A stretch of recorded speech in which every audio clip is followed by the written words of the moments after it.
Welcome to the Bare Metal Cyber Security Plus podcast.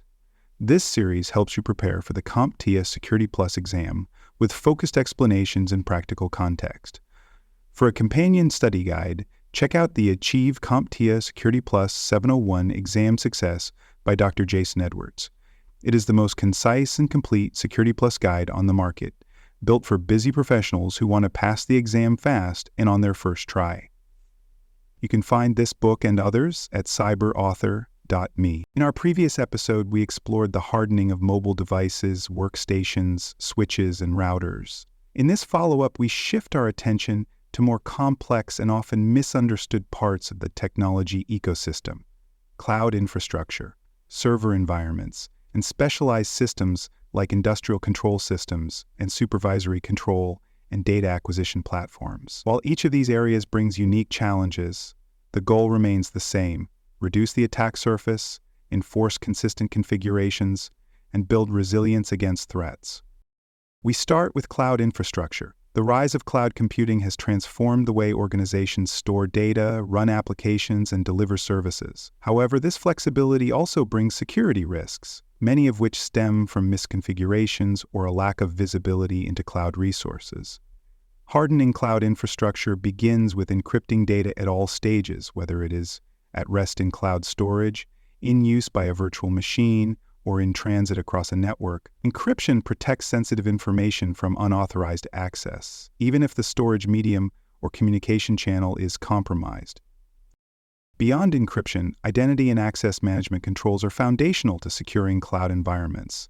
Unlike traditional networks where security can be physically enforced, cloud environments rely heavily on permissions and roles. Properly configured identity and access controls ensure that users, applications, and services only have access to the resources they need. Role-based access, multi-factor authentication, and detailed logging are critical parts of a hardened cloud deployment. For example, developers should not have administrative access to billing information, and storage buckets should not be open to the public by default. One of the most common security issues in cloud environments is misconfiguration. These can include public access to private storage, overly permissive access roles, exposed application interfaces, and outdated software images.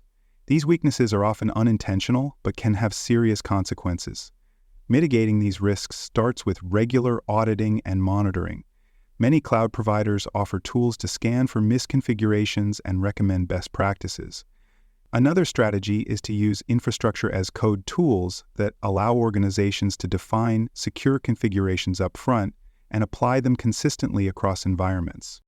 In practical terms, cloud hardening includes steps like disabling unused ports, rotating access keys, and tagging assets for easier inventory and policy enforcement. Many organizations also implement guardrails, predefined policies that prevent users from making insecure changes, such as creating resources in unapproved regions or turning off encryption on storage volumes. These measures help enforce security by default and reduce the chance of accidental exposure. Next, we look at servers. These are the workhorses of the network, handling critical functions such as hosting websites, managing databases, and supporting applications. Hardening a server begins with the operating system. Applying security patches and software updates regularly is the first line of defense. Every unpatched vulnerability is a potential doorway for attackers. To manage this at scale, many organizations use centralized patch management systems that automatically deploy updates according to predefined schedules. Beyond patching, it is important to disable unnecessary services. A typical operating system may install dozens of services by default, many of which are not needed in a given server role. Each running service introduces additional complexity and potential risk. By turning off what is not used, administrators reduce the number of ways an attacker could gain a foothold.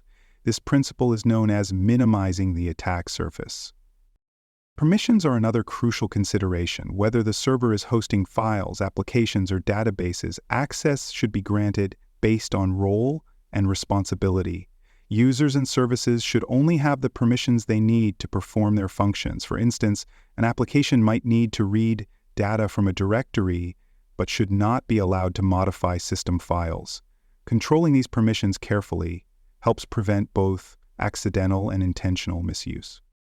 In real-world environments, server hardening scenarios often involve enforcing secure shell access, disabling root login, and using firewall rules to control inbound and outbound traffic. Some organizations also implement intrusion detection agents on servers to monitor for suspicious behavior.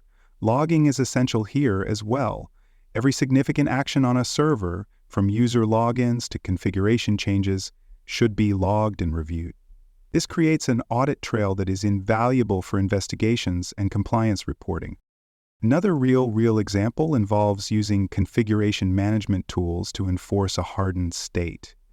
These tools allow administrators to define a secure configuration for each server type and ensure it remains consistent over time. If a change is made outside of policy, the system can automatically revert it or alert an administrator. This helps guard against configuration drift, which can erode security over time. Finally, we come to industrial control systems and supervisory control and data acquisition platforms. These systems are used in critical infrastructure, manufacturing plants, utility providers, and other specialized environments. Unlike modern information technology systems, these devices often use legacy hardware and software. This makes them difficult to patch, upgrade, or replace. Many were not designed with cybersecurity in mind, and introducing standard security tools can disrupt their operation. As a result, hardening these systems requires a different approach. Isolation is one of the most effective strategies for protecting industrial control systems. This means placing them on separate networks that are not directly accessible from the internet or from less trusted internal systems. Network segmentation using firewalls and access controls can limit who can interact with these systems and how. In many cases, access to these systems is limited to a small number of known and trusted devices. Another strategy involves strict monitoring and logging. Because you may not be able to install endpoint protection on legacy devices, you need to rely on network-level monitoring to detect unusual activity. This can include sudden traffic spikes, unexpected protocol usage, or connection attempts from unauthorized sources.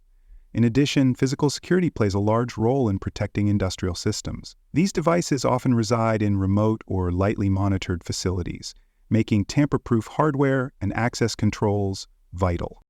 A secure configuration for a supervisory control system might include features such as disabling remote access when not needed, ensuring only strong authentication is allowed, and reviewing communication protocols for known vulnerabilities. Administrators may also apply read-only settings to critical control interfaces and implement strict change control procedures. Even minor adjustments to these systems can have significant real-world impacts, so any changes must be carefully reviewed and tested. When preparing for the Security Plus exam, here are some key points to remember about hardening these types of computing resources. First, recognize that each type of system, cloud, server, and industrial, requires a tailored approach. You will likely see scenario-based questions that describe a type of system and ask which hardening strategy is most appropriate. Be prepared to match tools like encryption, identity controls, patching, isolation, and configuration management to the right context. Second, focus on the risks unique to each environment. Cloud systems often suffer from misconfigurations, servers from inconsistent updates or privilege abuse, and industrial systems from unpatched legacy hardware and poor segmentation. Thanks for joining us for this episode of the Bare Metal Cybersecurity Plus podcast. For more episodes, tools, and study support, visit us at baremetalcyber.com. And before you take the test, make sure to check out the practice questions in the book Achieve CompTIA Security Plus SY0-701 Exam Success by Dr. Jason Edwards. They cover every domain and are a powerful way to lock in your knowledge.